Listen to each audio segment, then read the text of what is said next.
Hi everyone, it's Athena here. I hope you're having a good day. The video today is going to focus on the different warning signs of an abusive relationship, and I'm going to go through a list of questions which I feel are helpful in sort of identifying whether you might be with somebody who is abusive.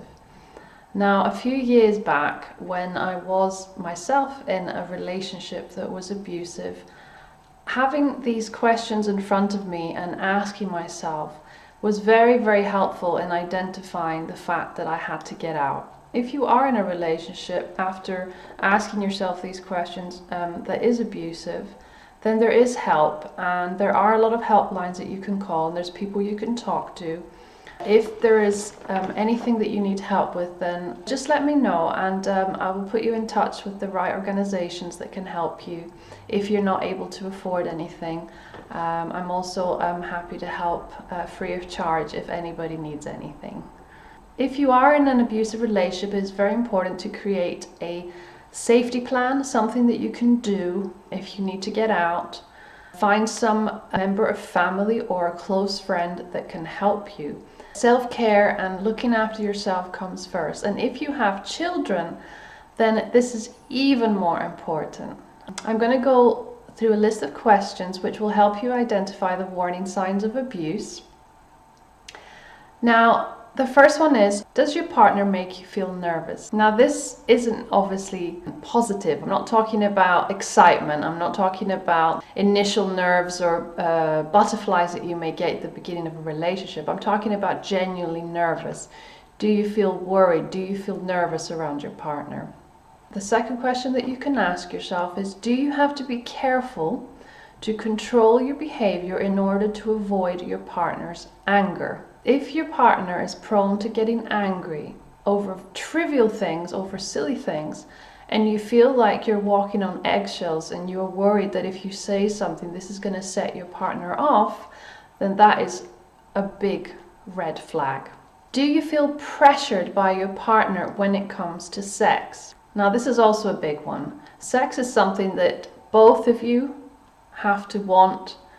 Both of you have to feel comfortable with. Neither of you should feel pressurized in any way. Sex is an intimate act that is supposed to be loving and caring. No threats, no coercion, no control. So yeah, very important. Now the fourth thing you can ask yourself, which is similar to question number 2, is, are you scared of disagreeing with your partner? Now this has a little bit to do with you controlling your behavior so you don't make your partner angry. So if you are scared of disagreeing with your partner, then that's not good.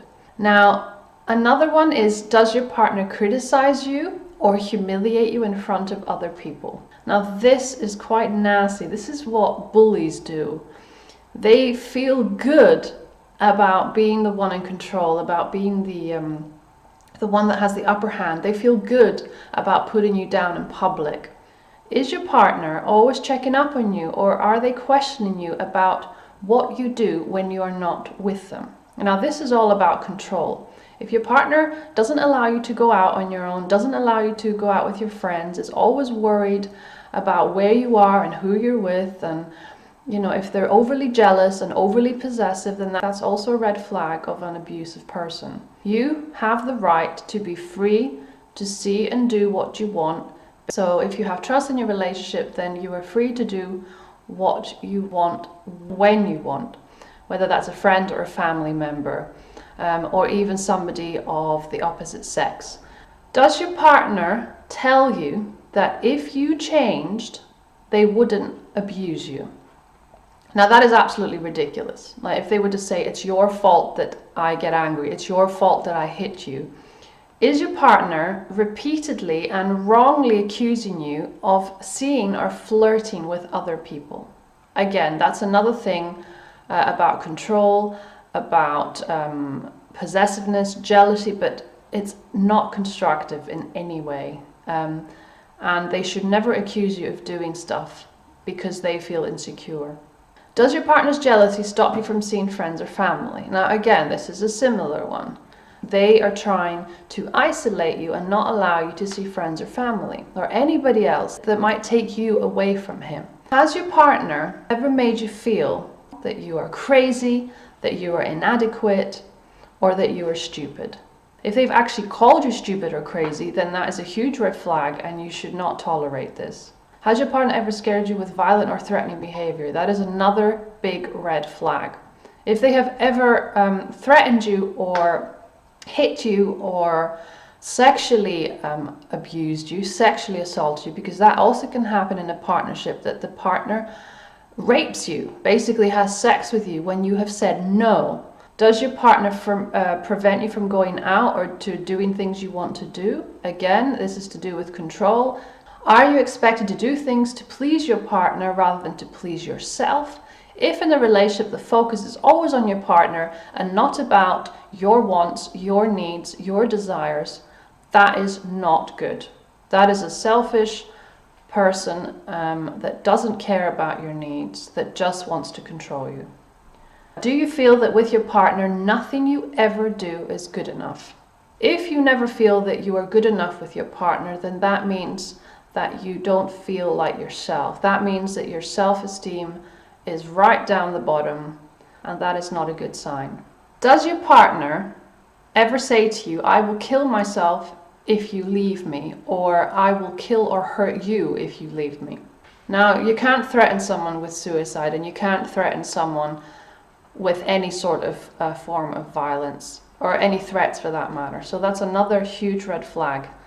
Does your partner make excuses for the abusive behavior? For instance, do they say, "Well, I only did this because I was drunk," or "I can't control my temper," "I was just joking, can't you take a joke?" These are phrases that abusive people usually say. If somebody calls you stupid or useless, and then they say, "Well, I'm sorry, I couldn't help it, that was just because you were acting so stupid," then that is terrible. Get out. So I hope some of these questions helped you. I'm just going to go through them one more time really quickly. Do you feel nervous around your partner? Do you have to be careful to control your behavior to avoid your partner's anger? Do you feel pressured by your partner when it comes to sex? Are you scared of disagreeing with your partner? Does your partner criticize you or humiliate you in front of other people? Is your partner always checking up on you or questioning you about what you do without your partner? Does your partner repeatedly and wrongly accuse you of seeing or flirting with other people? Does your partner tell you that if you changed, they wouldn't abuse you? Does your partner's jealousy stop you from seeing friends or family? Does your partner make you feel like you are wrong, stupid, crazy, or inadequate? Does your partner ever scare you with violent or threatening behavior? Does your partner prevent you from going out or doing things that you enjoy or that you want to do? Are you expected to do things to please your partner rather than to please yourself? Do you feel that with your partner nothing you ever do is good enough? Does your partner say, "I will kill myself if you break up with me," or "I will kill you if you break up with me"? Does your partner make excuses for their abusive behavior? For example, "It's because of alcohol or drugs," "Oh, I can't control my temper," or "I was just joking."